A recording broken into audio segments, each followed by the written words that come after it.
We are on 46A1.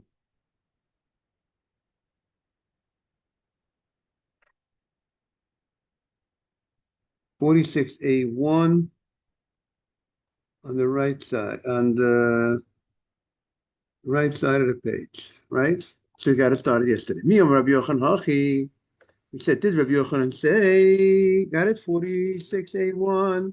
Did he say that the law follows Rabbi Yehuda? Right, that was the report. Rabbi Yitzchak came back from the Holy Land that he holds like Rabbi Yehuda.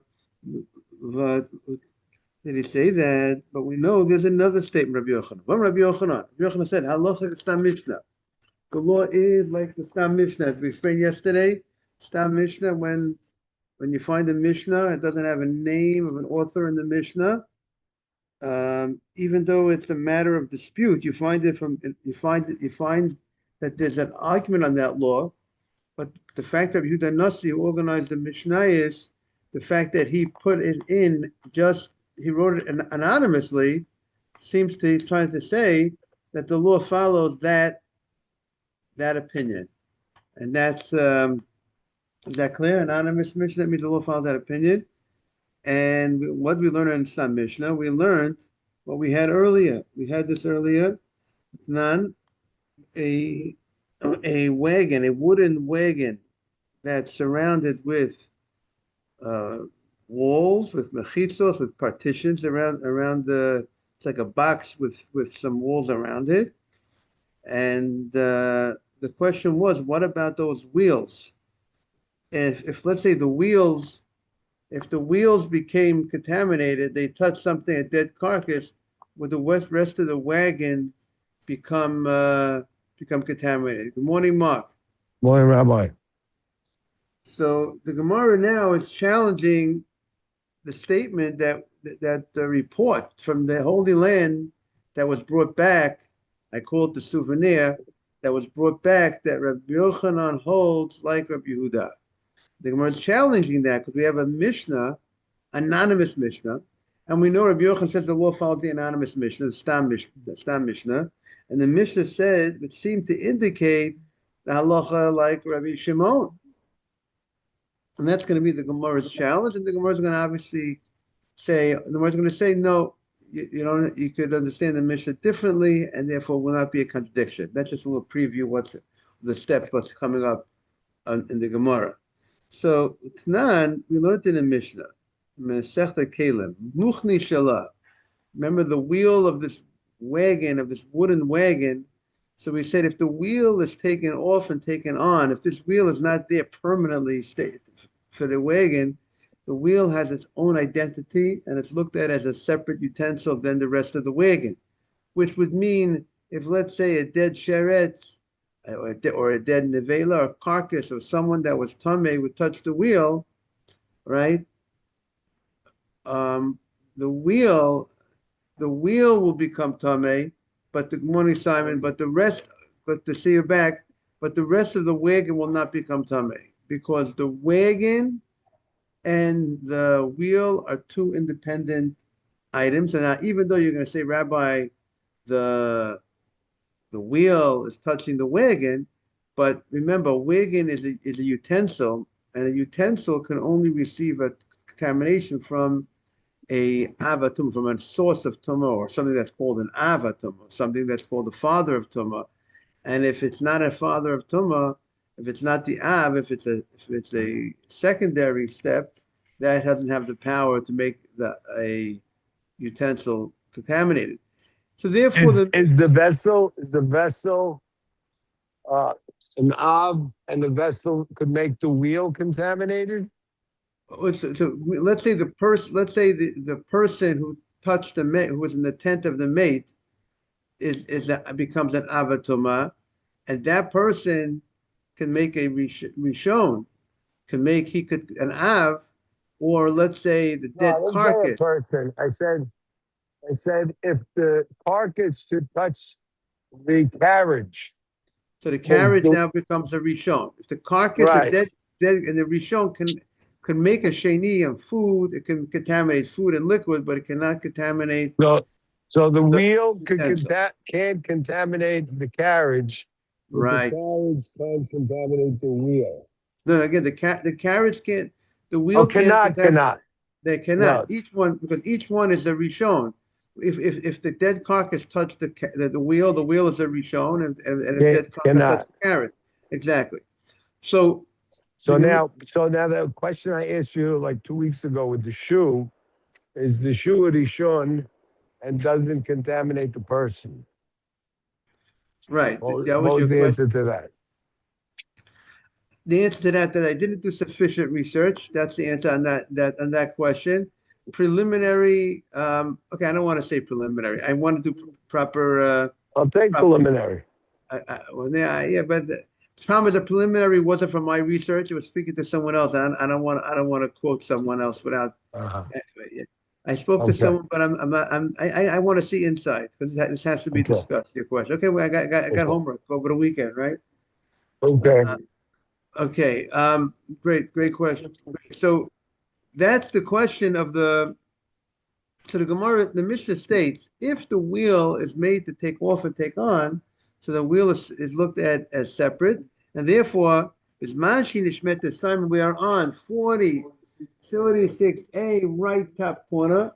Bisman 1, right? Bismanshi Nishmet dead, Ain Chibula.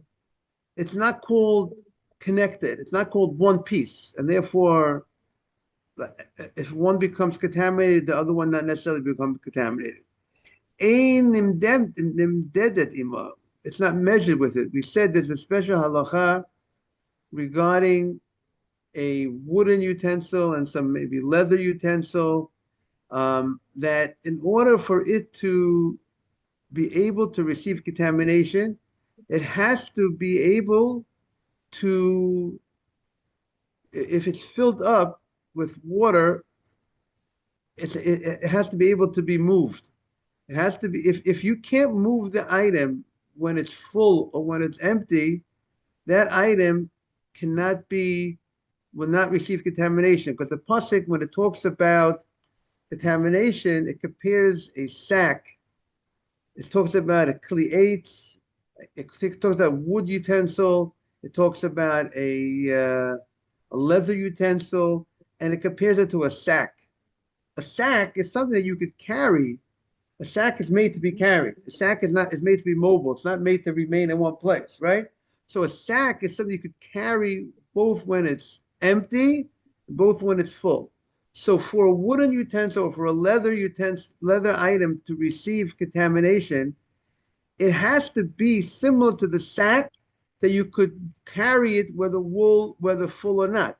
If it's so big, and if you would fill it up with, you wouldn't be able to, if you would fill it up with 40 certain measurement of water, you wouldn't be able to move it because the utensil will break because of the largeness of the utensil, and then that utensil will not receive contamination. A fascinating technicality regarding contamination that Mark's other question, right? Remember, we had another interesting thing about the wood was a flat piece of wood. We said does not receive contamination, has to have some sort of be able to hold something, right? We spoke about that, and we spoke about the table. That a table is we do say the table does receive contamination because when you have sticks, we gave one reason why we had a couple different reasons why a table is different than a regular flat piece of wood. But so therefore there is a certain measuring process that they measure the size of certain things, and based on the size, whether it would be too big, too heavy, or too big, and you won't be able to receive contamination. If the wheels, so the question is if the wheels is considered separate than the rest of the wagon, so it doesn't go into the measurements of that in that calculation.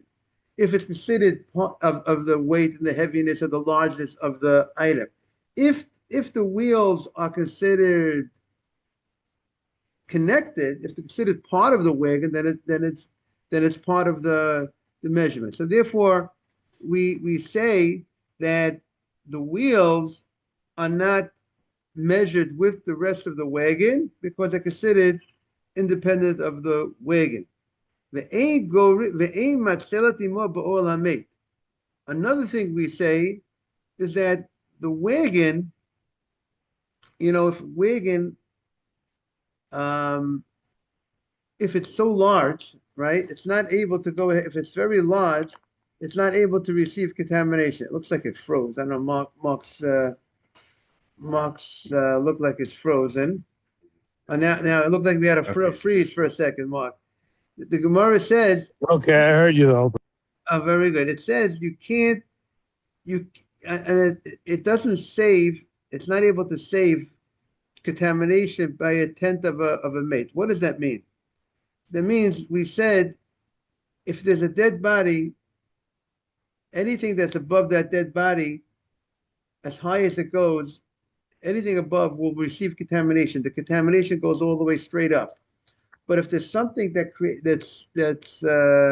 if you put something above the dead body, if there's a canopy or something that's above the dead body, that is a spacing of at least a tefach, 3.5 inches or so between the dead body and above the item that's above the dead body, that acts as a tent, and anything above that item, that tent, will not receive contamination. Anything that goes over that tent, because that tent that's above the dead body, if the dead body's here and you put something over here, it contains the contamination to within that area, and anything above it will not be contaminated.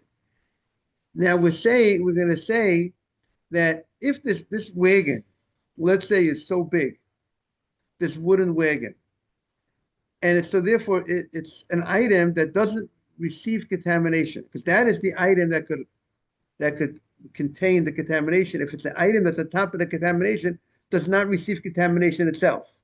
So this wagon, which is let's say going over a cemetery area, the fact that it is made out of wood and doesn't receive contamination because of its largeness, if it is so large, right, depending on the size, that could stop any if the wagon contains any utensils that are in the cargo of the wagon, they will not become contaminated through the dead body that's underneath the wagon. Doesn't the bottom of the wagon act as a tent? So what's above it? Right, exactly. That's correct. The bottom of the wagon, it acts as a tent, but the wheel. So anything in the wagon's not going to be a problem. Right, anything in the wagon is not contaminated. Correct. But now let's say there's an item in the wagon that's protruding from the wagon itself, and it goes on top of the wheel of the wagon. Would the wheel of the wagon, so if the wheel of the wagon is considered part of the wagon, it would also act as a block to contain the contamination, and the item that went above the wheel, on top of the wheel, because remember the wheels are on the side of the wagon. It's not that the wheels are underneath the wagon. It's on the side of the wagon. You have this big wagon of these wheels, like you go to these big trucks that you see, or whatever. So that is, so if the wheel is taken on and off, therefore it's not considered part of the wagon, and therefore will not stop the contamination from going above the wheel. And then the Mishnah states, let's say the wheel, there's some spacing in the wheel, there's some hole, cavity that you could put things into the wheel. Maybe they might store certain things. And if you have money in that wheel, so you can't drag if you want to move the wagon on Shabbat, you would not be able to move the wagon on Shabbat, morning Asaf, because the wheel, since it's independent of the wagon, Morning, guy. So its primary focus, so it's then we consider that it's supporting the money. It's considered a base holding the money that's within the wheel. and therefore you would not be able to move it on Shabbat. If the wheel would be part of the wagon, so Thank the you. wheel is supporting the wagon, and therefore it's not considered like it's supporting the money in any way. So the Gemara says, so the fact that we say, the Mishnah states, B'Shabbat bizman sheyesh amo. If there's money in the wheel on Shabbat, you can't drag on Shabbat if there's money there. What's the indication? But if now there's no money there, there's no money in the wheel, even though it was there when Shabbat began, as long as now on Shabbat there's no money there, you can move the wagon. So the Gemara says, Sharia, afagav dahavila ben ashmashot. Even though the Gemara's understanding is you're telling me there's no money there, that means there's no money there now, but the money was there before. And the only thing that we're interested is the now, which is like Rabbi Shimon. Rabbi Shimon, morning Mark, is interested in the now. Rabbi Shimon says that you have a lamp, you have that oil. The fact that it was on when Shabbat came and doesn't make a difference. It's off now, go use it. So that's the Gemara's question. It indicates Afagav Devil Ben Ashmashot, which seems to indicate that even though the money was there Ben Ashmashot, when Shabbat entered, the money was there. But as long as the money is not there now, whatever that time is, you can move it. We only say it's separated from you only when it's there, but not when it's not there.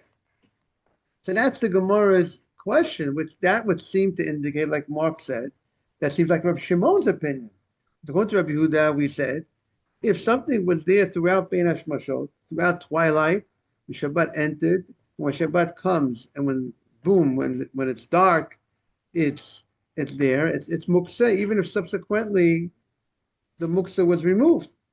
Like we gave the example for Shabbat. If you put something on the table with intention that it should be there, you put the money on the table. You want the money to be there on the table, and it was there when Shabbat entered.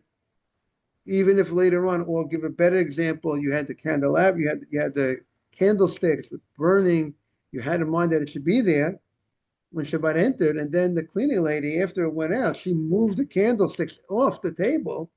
That table, if you did not put, we put chal on the table. So maybe the Sfardim might put their jewelry on the table. Who told me they put the earrings in the tray or whatever? One of the people here told me they. But if you didn't put anything on the table, then the table would be the table would be muksa. What's that again? And that's a halacha. We follow that. Rav Shimon, it's not right once it's out. So that's the Gemara's question. So Amar Rav Zera. We hold like ultimately they decided if Rav Shimon folds his cards and follow, or did he say it's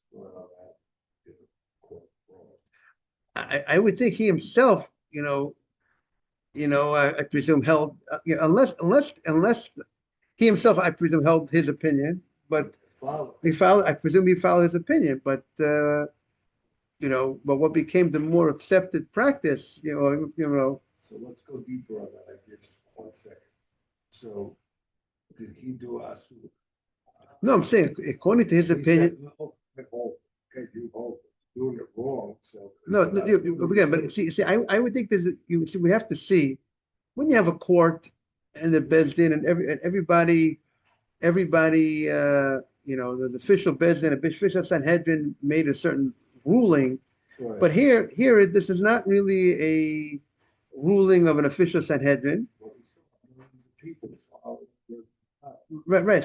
So it could be, there might be an idea that the individual himself who comes to the accepted practice is that let's say in this case we would say follow Rabbi Huda, but I would think in his, he himself, it could be, I would presume a lot of times, I presume he himself would be able to follow his own. And could I say that? Yeah, follow. Say to your Rebbe that you follow. Oh, so maybe the students might be able also to follow. It's a good question. It's another good question Mark is asking. But No, I'm saying them. I'm saying them. Them. I mean, if you're the rabbi himself, or you're the student of the rabbi, maybe you have a right to perhaps follow his opinion. But if the more you're not doing asur, because the rabbi is saying it's the right. The rabbi is not asur. He Hashem said it's not so he again, but right, because you're following your rabbi. One has to be right, one has to be wrong. I don't think so. One has to be not a sin. But there's still like differences in halacha today. Does that mean? But does that mean this one's doing it? So that you follow that's what you're supposed to do. You do what your rabbi. The fact that different opinions on the matter. Each one has what it's based, and Hashem will. Doesn't mean he's wrong. Right, Hashem will accept what it. It could mean. Right, we see. Right. He's right in the right way. What is the right way? Hopefully here there's not three. Hopefully here one of them is the right way. Right, but you have a right. So therefore we have a way. So each one has, meaning each one has reasoning. Meaning to say, this one says we should extend that the laws of muktzah extend to this thing. This one says it doesn't extend to this. But what are they arguing on? They both agree of the laws of muktzah. No one's arguing on that. Only Conceptually. right. Shimon agrees there are cases of muktzah. Right. They both agree with that. And there's it's an issue to protect if you're doing something wrong. Like, what does Hashem want? Hashem wants us to not do the thing that's the wrong thing. Like right. Use the money. Right. So he makes it make sense. Rabbis say can't touch it. Really, can't move it. Can't move it. So Hashem doesn't. The Doraita we can't use it. Directly, you could handle the money, no problem. You could move it around. Here the Rabbanan are saying, right now, how far did the fence go? This rabbi says the fence goes this far. This rabbi says this fence goes. How it folds up to Hashem. So, well, by doing what Hashem wants or not. Right. So you do. That's what we wake up in the morning and say, I want to do what Hashem wants. People come to you, Hashem wants. Right. So if you follow your rabbi, let's say you have a Sephardi rabbi, a Sephardi young man. Saturday night. Whether you follow your rabbi, that's what Hashem wants you to do. Exactly what Mark said. You do what the other person has his rabbi. As long as they're the real deal rabbis, you follow your rabbi, and that's what Hashem wants you to do. Okay, right. So the Gemara says we're gonna.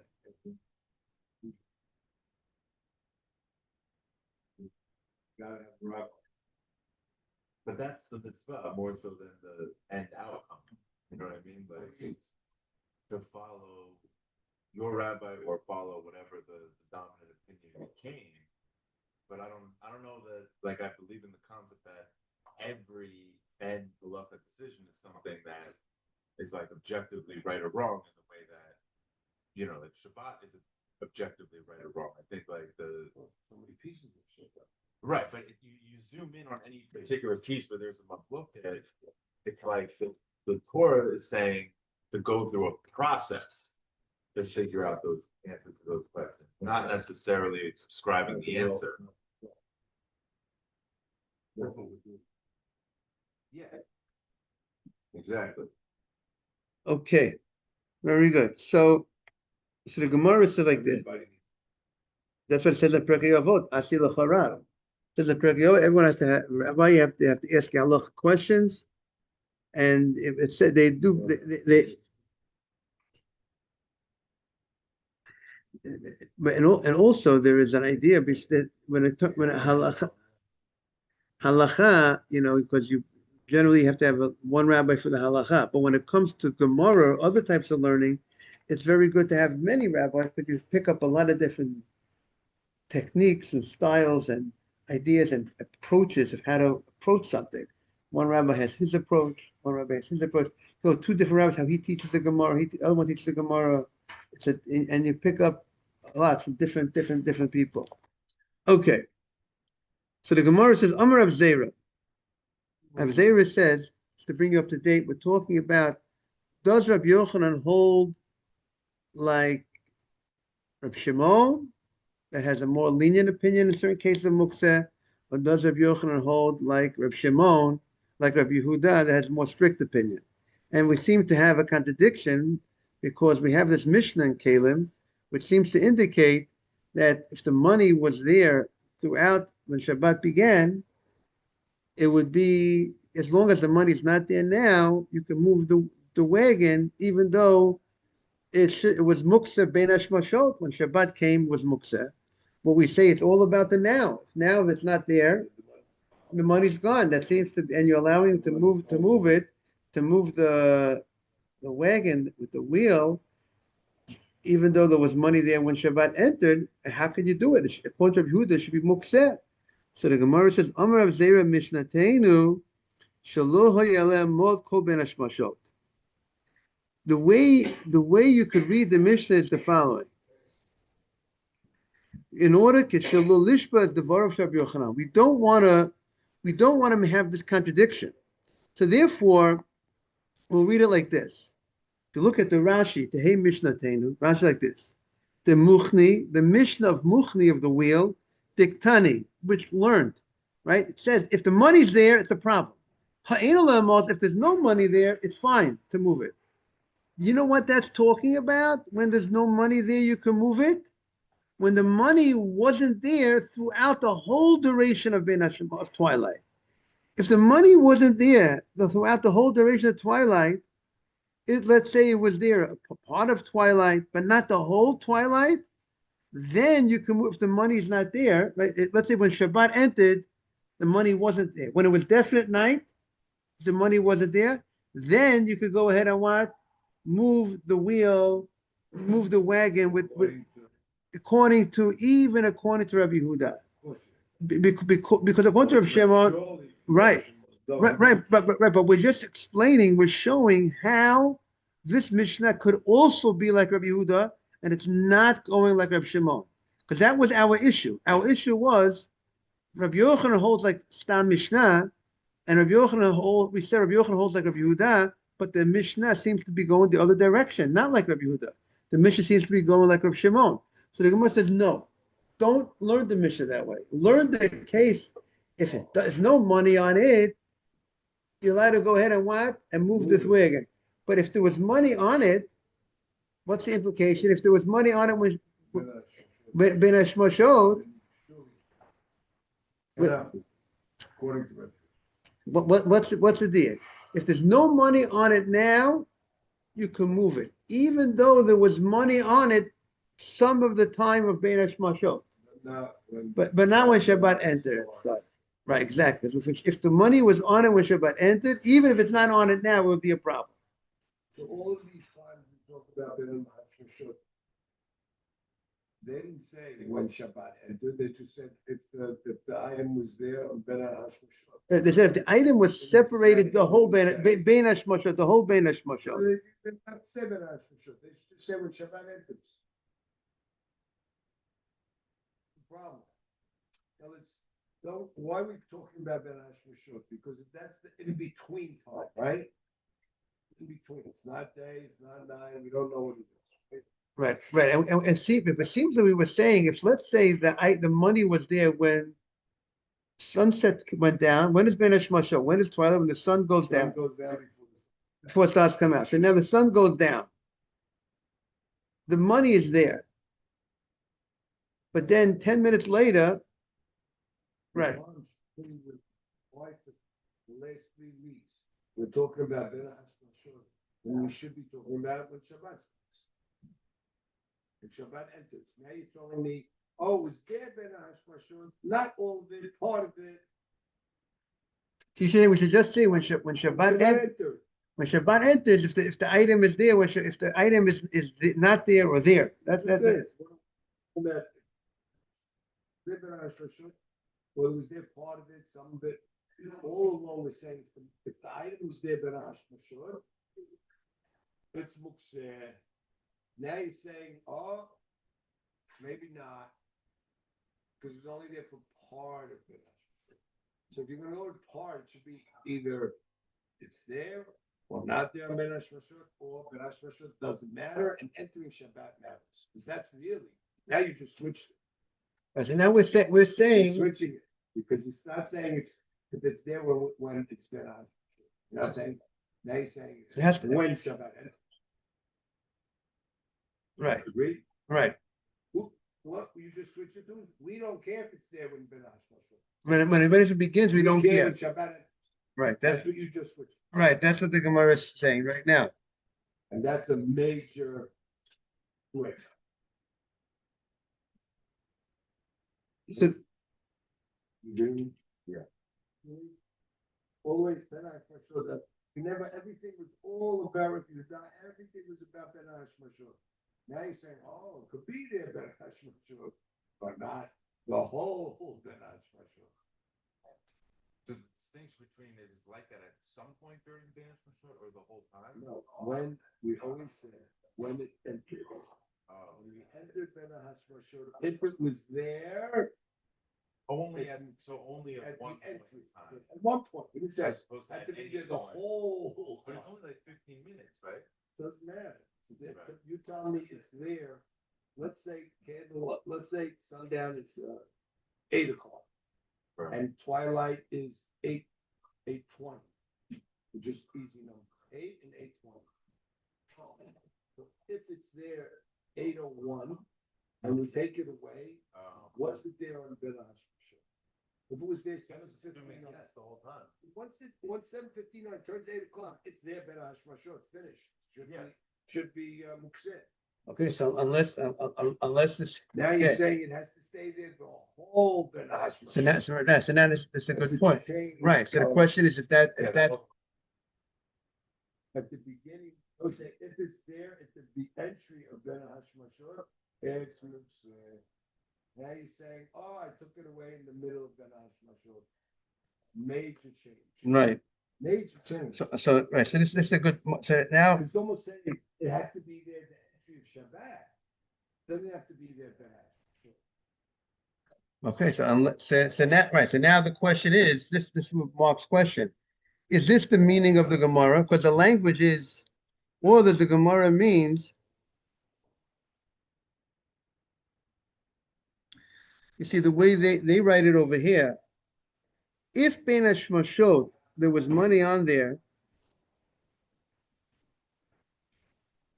you see, the Mishnah says that you can't, that which the Mishnah, see now that they're writing it this way, so we have to see, now we have to research. Is it that the money, when we say if it was there Ben Hashmashot, it is Mukseh, if it was there, is it true that it has to be there the whole Ben Hashmashot? Or is it only any part of Ben Hashmashot? No. But I'm saying, The money's there. Bingo. Now you're changing it to it has to be there the whole. right, but now we have to question that, if that's true or not. Because if you had the question would be, if you had the Mukseh there, beginning of Ben Hashmashot, right? It was separated from the beginning of Ben Hashmashot. How would we view that? Because the language of the Gemara here is Amar of Zera. The Mishnah is Shelo Haya Aleh Mot Kol Ben Hashmashot. It wasn't there the whole Ben Hashmashot. The whole Ben Hashmashot. But so they write, if Ben Hashmashot there was money,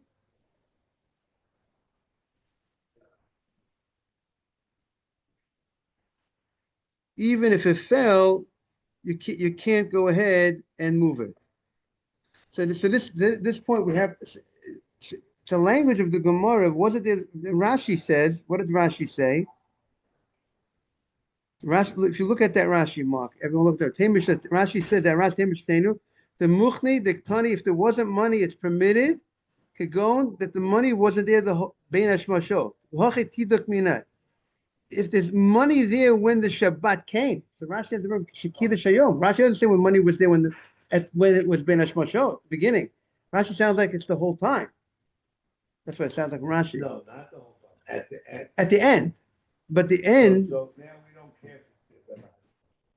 you say now we don't care if it's there before that, as long as it's there when During- Shabbat entered. Beginning, during, we don't care. We just care if it's there when Shabbat enters. So what is this whole Ben Hashmashot thing? Why wasn't our language always when we enter Shabbat, it was there?